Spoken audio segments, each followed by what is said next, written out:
so amazing.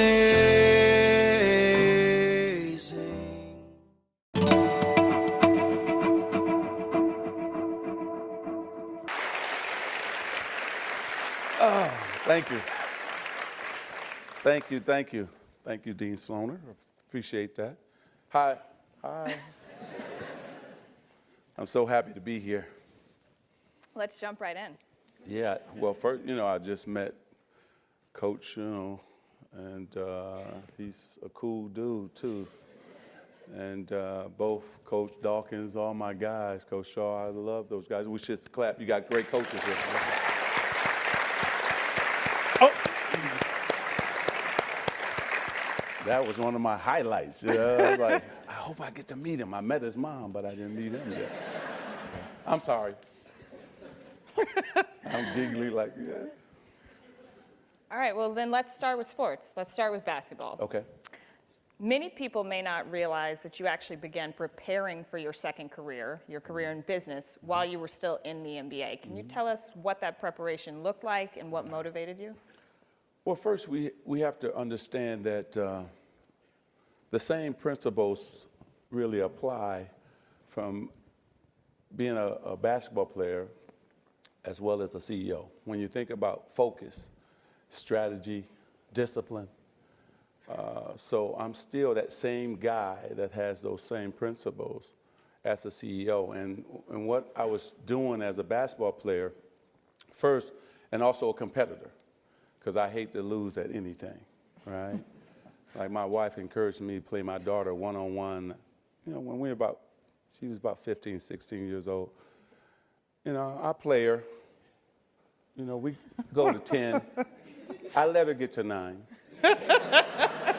And then I got to crush her. And if I was playing my mother, I would let her get to 9.5. And then I'll crush her too. I love winning. And I took that same competitive spirit to the boardroom as well. I'm a perfectionist. So I was a perfectionist as a basketball player. I did the drills over and over and over again. And even today, I'm a perfectionist. And I want to do everything the right way.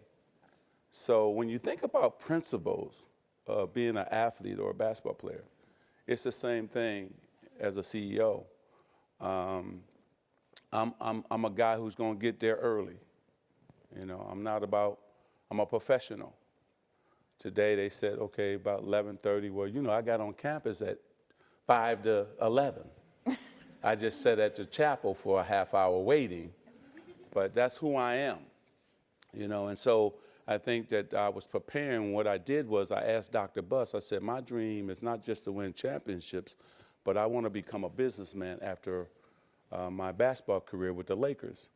And he took me up on his wing and became my mentor, and one of my many mentors. And so he taught me Laker business, opened the books up to me, let me see how the Laker business was being run day to day. Then and I was one of these guys that was crazy, so I called the PR man from the Lakers and I said, look, I want to know all the people who sit on the floor. I want to know their phone numbers and names. So I cold called 20 people and said, will you go to lunch with me? And they said, yeah. So Surprise, surprise. I took advantage of my platform, trust me. And so I picked their brain about business, what made them successful, and I incorporated it into my own style. And so while I was playing basketball, yes, I was getting ready, but make no mistake about it, I was 150% in with being a Laker and being the best basketball player I could be. In the off season, I was preparing for this life after basketball.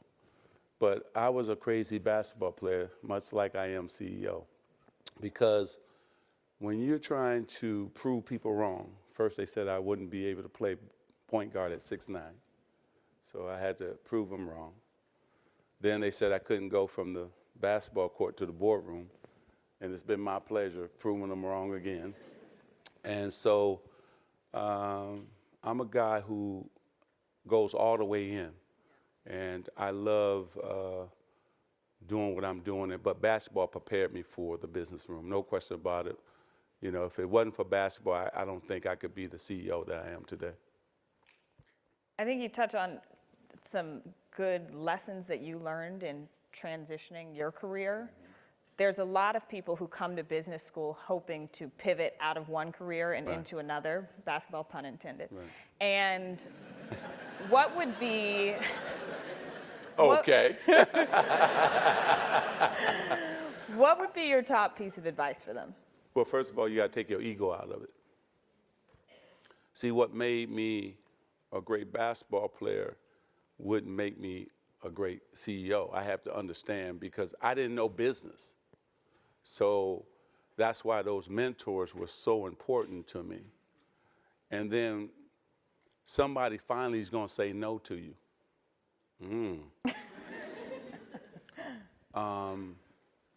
And then you have to have a thirst for knowledge, right?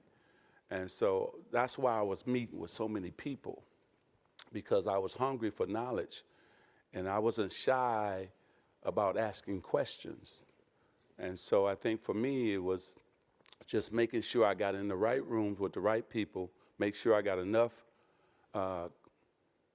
experts in terms of being my mentors, that experts in business, and then make sure that then I apply what I learned from them.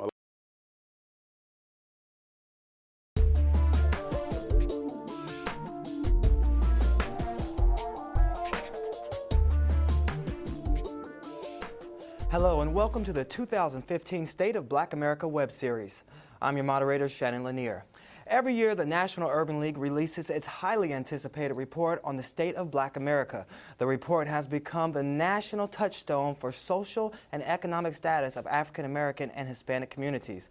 Now, this year's report, Save Our Cities, Education, Jobs, and Justice, addresses the crisis facing African Americans and other communities of color in education, employment, and justice.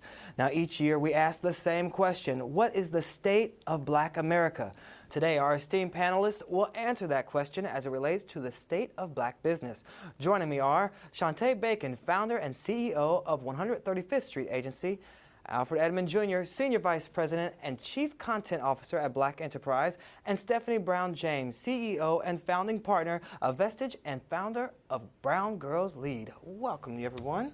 Welcome. Thank you. All right, Alfred, so Black Enterprise reports on this all the time. So what are the industries that have the best opportunity for people of color? Well, it's probably the ones you would expect. Technology is still very, very important because it's driving the economy.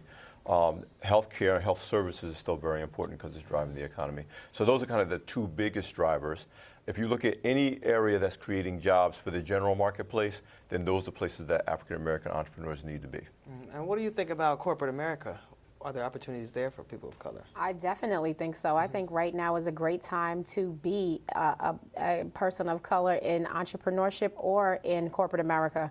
I think that there are opportunities that are expanding, like the front office of the MBA and the browning of that. The MBA has a African American COO, CMO, and agency of record. This is probably the first time ever something like that is happening. You have Black executives that are Chief Engagement Officer at Pepsi, Frank Cooper.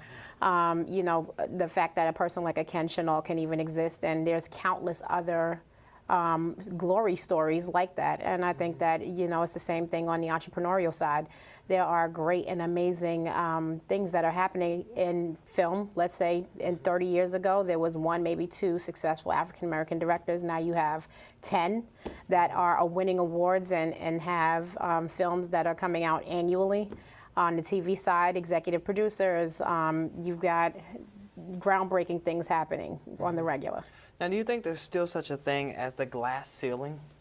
I absolutely do think that there is a glass ceiling when it comes to African Americans getting into business. One of the things that we've seen over the last few years is that there continues to be barriers of entry for many Black entrepreneurs who want to start their own businesses. Oftentimes in our community, we see that many people are not getting the amount of loans that they need to start their own businesses. A lot of times they don't have the access to capital or the mentorship that's necessary to start a successful business. But even with those barriers in place, one of the things that most excites me is the fact that Black women are beginning to really drive entrepreneurship. In fact, Black women now outpace other women by 6 times the amount of white women, Asian, and Hispanic women who are beginning their own businesses. And so we're seeing some bright lights there, even though there are some barriers that we still need to overcome. You know, it even goes beyond that. Black women are the fastest growing entrepreneurial group in the country, period, right now, followed by Latino women. So we're seeing good things in that area. But the issue of access to capital, the issue of mentorship, these are issues that we address annually at the Black Enterprise Entrepreneur Summit, is a major one because now the issue is no longer just starting businesses. Because starting businesses that employ only 1 or 2 people, that's not bad, but it's not going to address the larger issues when we talk about the state of Black America, which is job creation and wealth creation. So now our focus really has to be on what kind of businesses are scalable.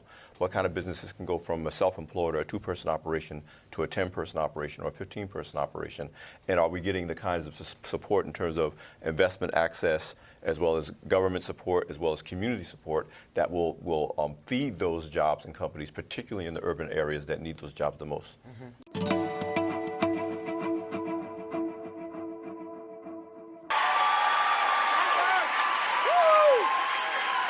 Love it. Love, love, love. Tweet, tweet. Woo!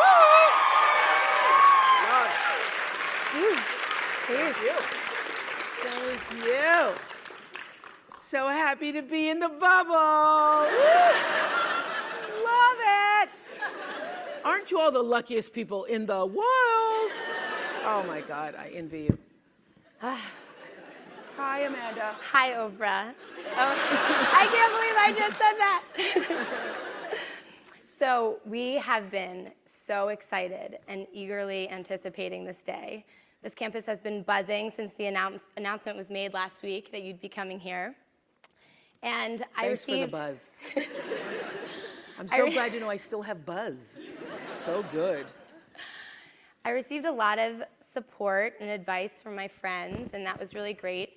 And I just wanted to say, I think the best advice I heard was, don't worry, Amanda, if you mess up, Oprah can just interview herself. So if I falter, feel free to ask yourself some questions, and we'll begin.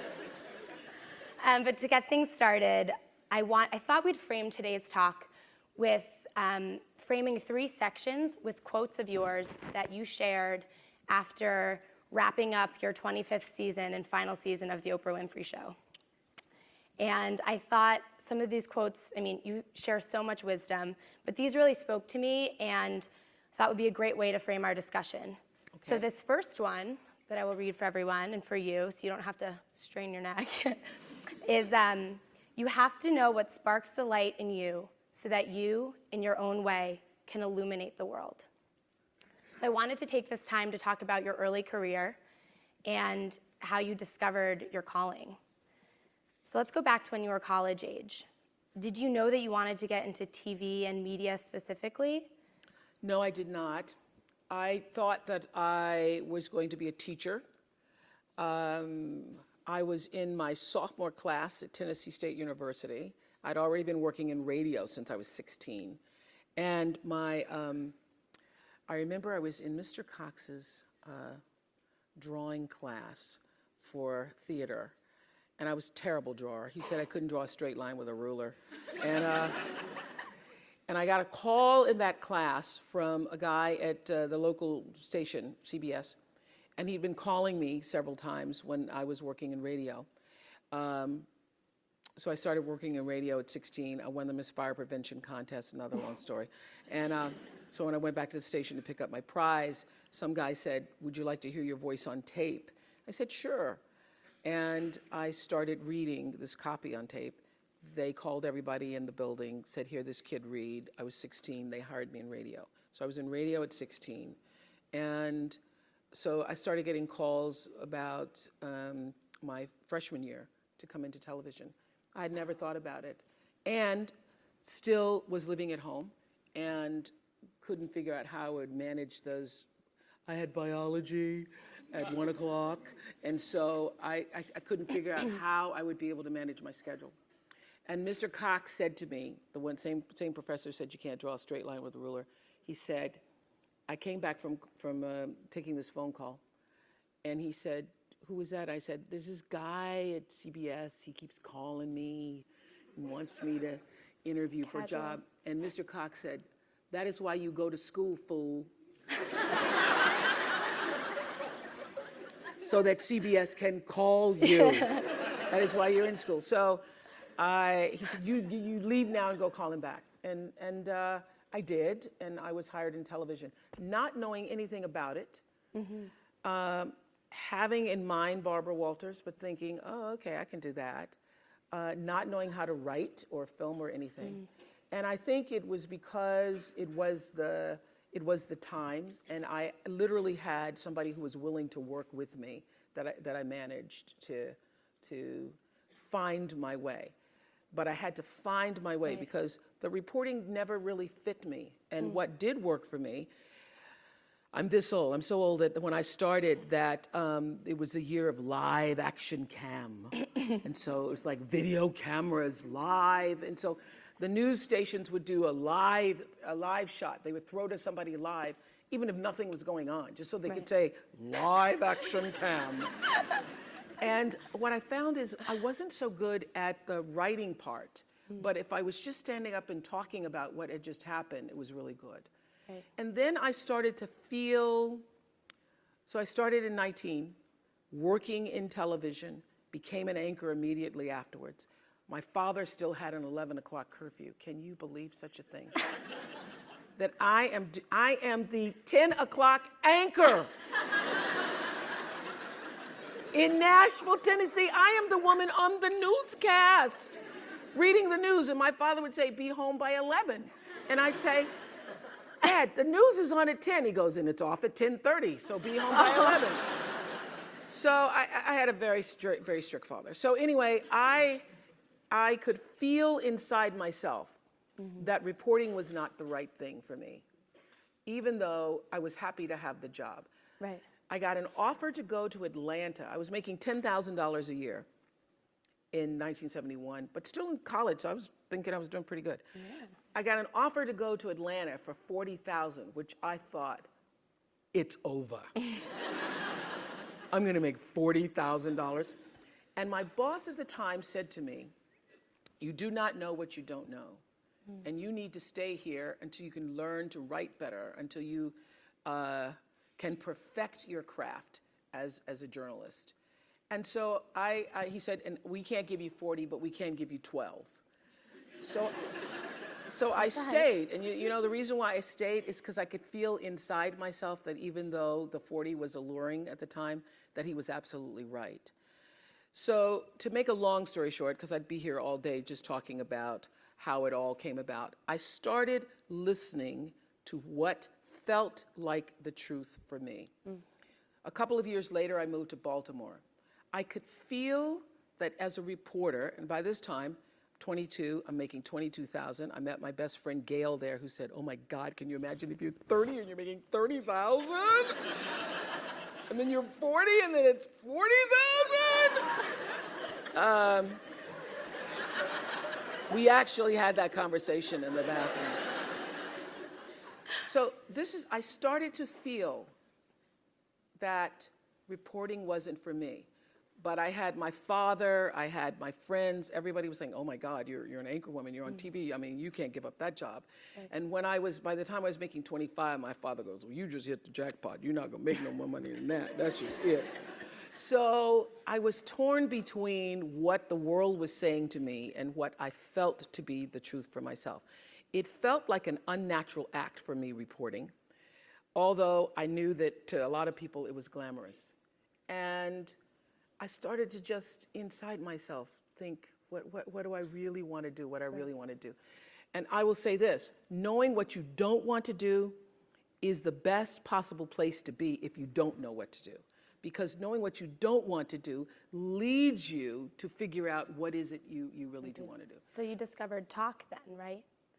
Around that time? I didn't discover talk, I got demoted. They wanted to fire me, but I was under contract and they didn't want to give up the $25,000. So they were trying to keep me on to the end of the year. So they put me on this talk, this is the way life works. They put me on a talk show to try to avoid having to pay me the contract out. And the moment I sat on the talk show, interviewing the Carvel ice cream man and his multiple flavors, I knew that I had found home for myself. Because when I was a news reporter, it was so unnatural for me, to cover somebody's tragedies and difficulties, and then to not to feel anything for it. And I would go back after a fire, and I would take them blankets, and then I would get a note from my boss saying, "What the hell are you doing? Right. You're just supposed to report." Can't be on that it. empathetic. You cannot be that empathetic, and it felt unnatural for me.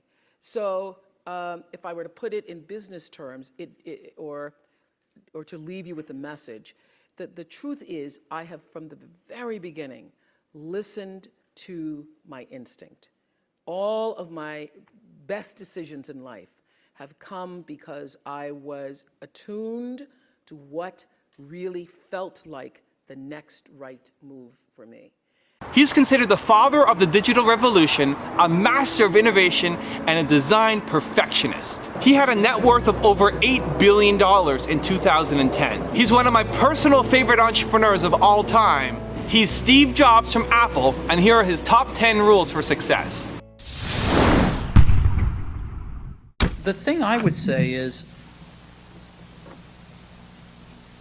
when you grow up, you tend to get told that the world is the way it is, and your life is just to live your life inside the world, try not to bash into the walls too much, try to have a nice family life, have fun, save a little money. But life, that's a very limited life. Life can be much broader once you discover one simple fact, and that is everything around you that you call life was made up by people that were no smarter than you. And you can change it. You can influence it. You can build your own things that other people can use. And the minute that you understand that you can poke life and actually something will, if you push in, something will pop out the other side, that you can change it, you can mold it. That's maybe the most important thing, is to shake off this erroneous notion that life is there and you're just going to live in it, versus embrace it, change it, improve it, make your mark upon it. I think that's very important. And however you learn that, once you learn it, you'll want to change life and make it better, because it's kind of messed up in a lot of ways. Once you learn that, you'll never be the same again. People say you have to have a lot of passion for what you're doing. And it's totally true. And the reason is because it's so hard that if you don't, any rational person would give up. It's really hard. And you have to do it over a sustained period of time. So if you don't love it, if you're not having fun doing it and you don't really love it, you're going to give up. And that's what happens to most people, actually. If you really look at the ones that ended up being successful, unquote, in the eyes of society, and the ones that didn't, oftentimes it's the ones that are successful loved what they did so they could persevere when it got really tough. And the ones that didn't love it quit because they're sane.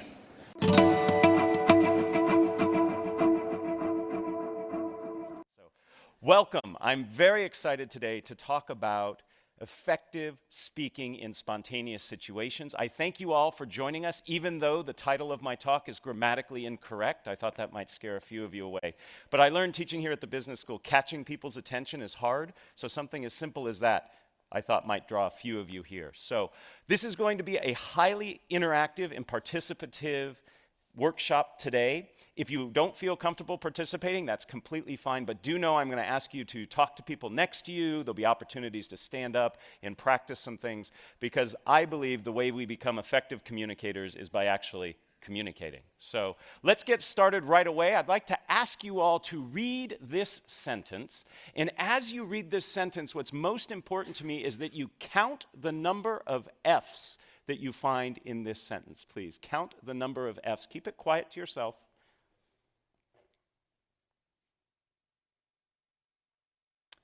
Give you just another couple seconds here. 3, 2, 1. Raise your hand, please, if you found 3 and only 3 F's. Excellent, great. Did anybody find 4? Okay. Anybody find only 5 F's? And anybody find 6? There's 6 F's. What 2-letter word ending in F did many of us miss? Of. We'll make sure to get this to you so you can torment your friends and family at a later date. When I first was exposed to this over 12 years ago, I only found 3, and I felt really stupid. So I like to start every workshop, every class I teach with this to pass that feeling. No, that's not why I do this. I do this because this is a perfect analogy for what we're going to be talking about today. The vast majority of us in this room, very smart people in this room, were not as effective as we could have been in this activity. We didn't get it right. And the same is true when it comes to speaking in public, particularly when spontaneous speaking. It's little things that make a big difference in being effective. So today we're going to talk about little things in terms of your approach, your attitude, your practice that can change how you feel when you speak in public. And we're going to be talking primarily about one type of public speaking. Not the type that you plan for in advance, the type that you actually spend time thinking about, you might even create slides for. These are the keynotes, the conference presentation, the formal toasts. That's not what we're talking about today. We're talking about spontaneous speaking. When you're in a situation that you're asked to speak off the cuff and in the moment. What we're going through today is actually the result of a workshop I created here for the business school. Several years ago, a survey was taken among the students, and they said, what are things we could do to help make you more successful here? And at the top of that list was this notion of responding to cold calls. Does everybody know what a cold call is? It's where the mean professor like me looks at some students and says, "What do you think?" And there was a lot of panic and a lot of silence. So as a result of that, this workshop was created, and a vast majority of first-year students here at the GSB go through this workshop. So I'm going to walk you through sort of a hybrid version of what they do. The reality is that spontaneous speaking is actually more prevalent than planned speaking. Perhaps it's giving introductions. You're at a dinner and somebody says, "You know so-and-so, would you mind introducing them?" Maybe it's giving feedback in the moment. Your boss turns to you and says, "Would you tell me what you think?" It could be a surprise toast. Or finally, it could be during the Q&A session. And by the way, we will leave plenty of time at the end of our day today for Q&A. I'd love to hear the questions you have about this topic or other topics related to communicating. So our agenda is simple. In order to be an effective communicator, regardless of if it's planned or spontaneous, you need to have your anxiety under control. So we'll start there. Second, what we're going to talk about is some ground rules for the interactivity we'll have today, and then finally we're going to get into the heart of what we will be covering. And again, as I said, lots of activity, and I invite you to participate. So let's get started with anxiety management. 85% of people tell us that they're nervous when speaking in public, and I think the other 15% are lying. Okay? We could create a situation where we could make them nervous too. In fact, just this past week, a study from Chapman University asked Americans, what are the things you fear most? And among being caught in a surprise terrorist attack, having your identity stolen, was public speaking. Among the top 5 was speaking in front of others.